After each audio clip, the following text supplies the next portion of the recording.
Après Bill Gates, Jeff Bezos et Elon Musk, c'est le tour de Larry Ellison, le mec qui a empoché plus de 100 milliards de dollars le 10 septembre 2025. Il est passé d'une fortune de 294 milliards de dollars à 395 milliards de dollars devant Elon Musk, faisant de lui l'homme le plus riche du monde. Voici la vraie histoire de Larry Ellison. L'histoire de Larry Ellison commence le 17 août 1944 à New York.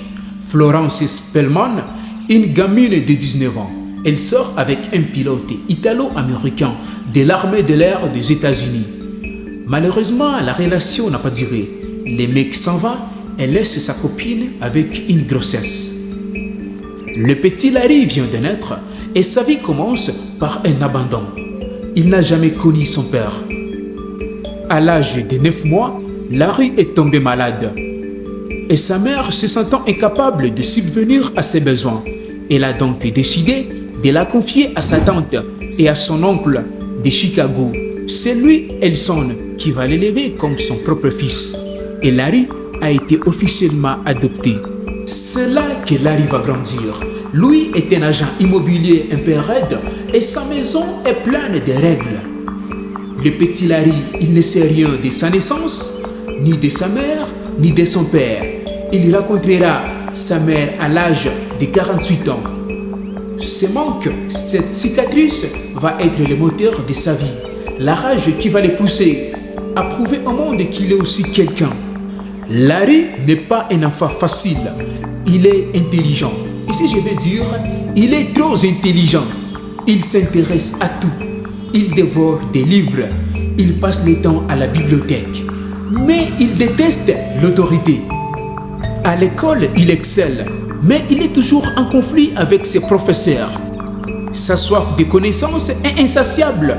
Il pose des questions qui sont même en dehors de son cursus. Ce jour de 13 ans, sa grand-mère lui offre un livre sur les mathématiques. Mais ce n'est pas n'importe quel livre. C'est une introduction logique sur les formelles. Et ça va être les coups de foudre. Il se plonge dans l'univers des chiffres, des équations, des algorithmes. Son oncle, lui, Ellison, il ne comprend pas les gamins. Il lui répète sans cesse qu'il est bon à rien, qu'il n'arrivera à rien dans la vie. Ces mots ne font qu'aiguiser la soif du succès de Larry. Il jure qu'un jour, il sera riche, célèbre et il aura une revanche à prendre sur la vie. Après le lycée, Larry est admis à l'université de l'Illinois à Urbana. Il se lance dans la physique, mais il ne s'épanouit pas. La discipline est trop rigide à son goût. Le jour de la mort de sa mère adoptive, il s'en va. Il abandonne tout. Il s'inscrit à nouveau à l'université de Chicago, où il découvre l'informatique naissante.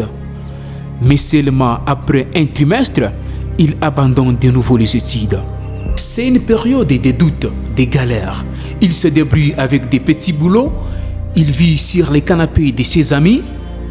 Mais l'échec scolaire n'est pas la fin de son histoire, c'est le début. Larry a découvert une passion, une obsession, les bases des données. Il est fasciné par la manière dont on peut stocker, organiser et récupérer les données.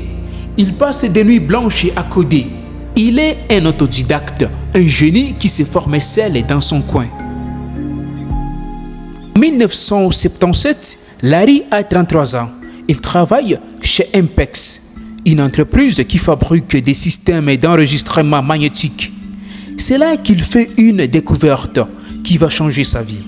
Il tombe sur un article intitulé « A Relational Model of Data of Share Data Banks » écrit par Edgar Code, un chercheur chez IBM, sur la théorie des ensembles. Larry comprend tout de suite le potentiel de cette idée. Il voit plus loin que Code. Il veut plus seulement faire de la recherche, il veut en faire un produit commercial. Il quitte Impex et avec deux anciens collègues, Bob Mina et Ed Ott, il fonde une petite boîte Software Development Laboratories. À l'époque, la CIA, l'agence américaine, a besoin d'un système pour gérer ces données de renseignement. Et Larry propose de leur créer une base de données relationnelle. Le projet s'appelle Oracle. Et le succès est immédiat. La CIA est bluffée par la performance du logiciel. Mais Larry est un visionnaire. Il sait que le marché est ailleurs dans le secteur privé. Il renomme son entreprise Relational Software Inc. Les années 80, c'est une période de croissance pour Oracle. Le marché de l'informatique explose et les entreprises ont besoin de logiciels pour gérer leurs données. Larry est le patron idéal pour cette époque. Il débauche les meilleurs ingénieurs, il achète de petites boîtes qui ont des technologies prometteuses et l'entreprise entre en bourse en 1986. Au début des années 90, la boule technologique éclate. Oracle est en difficulté. Les clients se font rares et les résultats sont dans les rouges. Larry est au bord des gouffres. C'est là qu'il va montrer son vrai visage, sa vraie nature. Il licencie des milliers d'employés, restructure l'entreprise et lance une stratégie d'acquisition agressive. Il rachète des concurrents et des petites boîtes qui ont des technologies complémentaires et il fait d'Oracle une forteresse imprenable. En 2014, après 37 ans à la tête d'Oracle, Larry Ellison annonce son retrait. Il passe la main à ses deux co-CEO, Safra Catz et Mark Hart. Mais il ne quitte pas vraiment l'entreprise.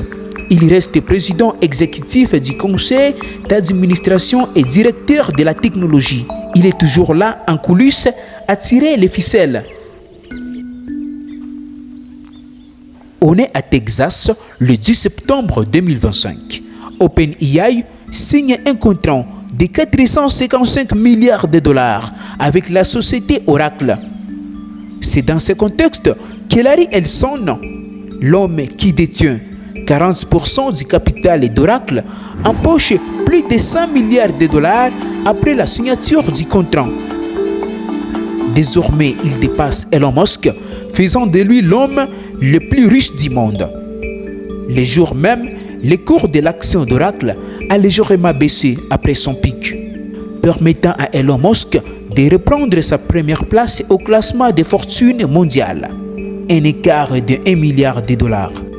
Aujourd'hui, Larry a 81 ans et il est l'un des hommes les plus riches du monde. Il a prouvé qu'avec la vision, la persévérance et un peu de folie, on peut changer le monde. C'était l'histoire de Larry Ellison, le pirate de la tech. J'espère que ça vous a plu.